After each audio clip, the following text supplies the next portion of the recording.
Min arrived at the office early. The quiet hum of the building, a stark contrast to the storm brewing in his thoughts. He laid out the documents for the morning meeting, his movements precise and deliberate. Just as he was about to head to his desk, the elevator doors chimed open. Mai stepped out, her eyes widening slightly in surprise. They were alone.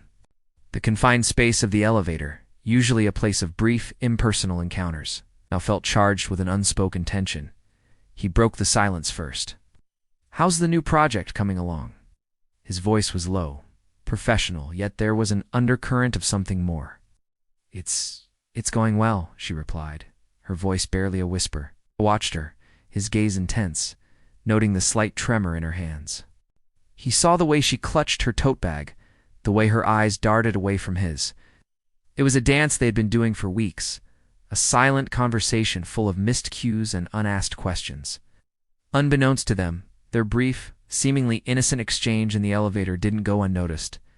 A couple of colleagues from the marketing team saw them, and the whispers began. "Did you see them? So close in the elevator this morning?" By lunchtime, the rumor mill was in full swing. The narrative had twisted their professional relationship into something scandalous, a secret office romance. Mai felt the weight of 100 pairs of eyes on her back as she walked through the cafeteria. The whispers followed her like a shadow, each hushed comment a small sting. She tried to ignore it, to focus on her work, but the pressure was immense. She felt isolated, her every move scrutinized. Her usually bright demeanor was replaced with a constant, anxious frown. Min wasn't oblivious. He noticed the change in her immediately. He saw the forced smiles, the way she avoided eye contact during meetings, the way she would flinch when he approached her desk with a work-related question. He saw the toll the office gossip was taking on her, and a protective instinct he didn't know he had surged within him. That afternoon, he found her staring blankly at her computer screen. Rooftop. 5 minutes, he said softly, his voice leaving no room for argument. Up on the windy rooftop, with the city sprawling below them, the pretense finally fell away. "I can't take it anymore, Min," she admitted, her voice thick with unshed tears. "The rumors. Everyone's looking at me." He listened, his expression serious. "I'm sorry," he said, his voice firm. "I'm going to fix this, promise." True to his word, at the all-hands meeting the next day, Min addressed the elephant in the room. He spoke calmly and directly, clarifying their relationship was strictly professional and expressed disappointment in the unprofessional gossip that had been circulating. He defended Mai's integrity and professionalism, making it clear that any further baseless talk would have consequences. Mai sat in the back, stunned. No one had ever stood up for her like that. A wave of gratitude, warm and overwhelming, washed over her. She was touched beyond words. The next morning, a hot Americano appeared on Min's desk. He looked up to see Mai offering a small, shy smile before quickly walking away. It was a simple gesture, but it spoke volumes.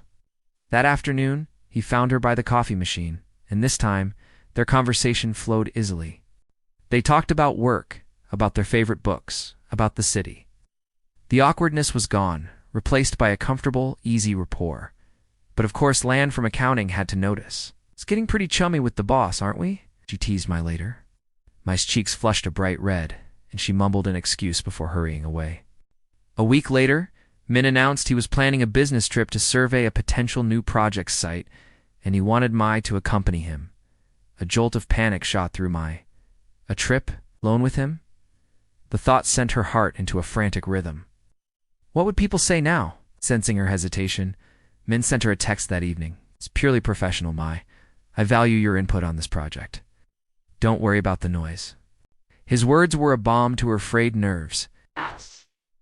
The day of the trip arrived. As they boarded the plane, Mai discovered their seats were together. She took a deep breath, trying to calm the butterflies in her stomach. The flight was smooth until they hit a patch of unexpected turbulence. The plane lurched, and an involuntary gasp escaped Mai's lips. She gripped the armrests, her knuckles turning white.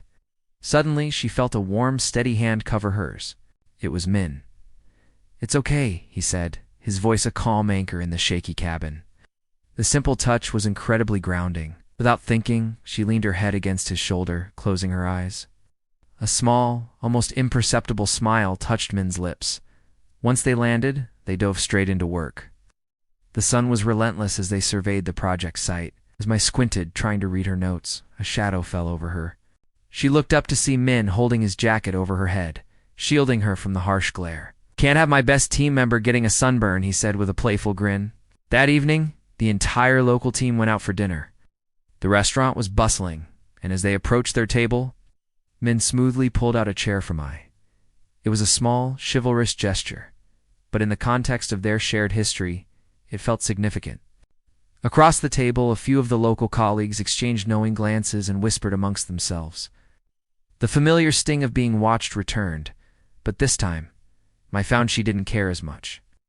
After dinner, Min suggested a walk to clear their heads. The night air was cool and crisp. As they strolled along a cobblestone path, Mai's heel caught on a loose stone. She stumbled, a small cry escaping her lips, but before she could fall, a strong arm wrapped around her waist, pulling her flush against a solid chest. It was Min. For a long moment they stood there, frozen. The sounds of the city faded into the background. He was so close she could feel the warmth of his body, could see the flecks of gold in his dark eyes. He stared down at her, his expression intense, his gaze searching. It felt as if the whole world had stopped, holding its breath. Mai's heart hammered against her ribs, and overwhelmed, she quickly pulled away, turning her face so he couldn't see the blush creeping up her neck. He wanted to say something, anything. The words were right there, on the tip of his tongue. He wanted to tell her how he felt, to confess the feelings that had been growing steadily since that first awkward elevator ride. But the moment passed.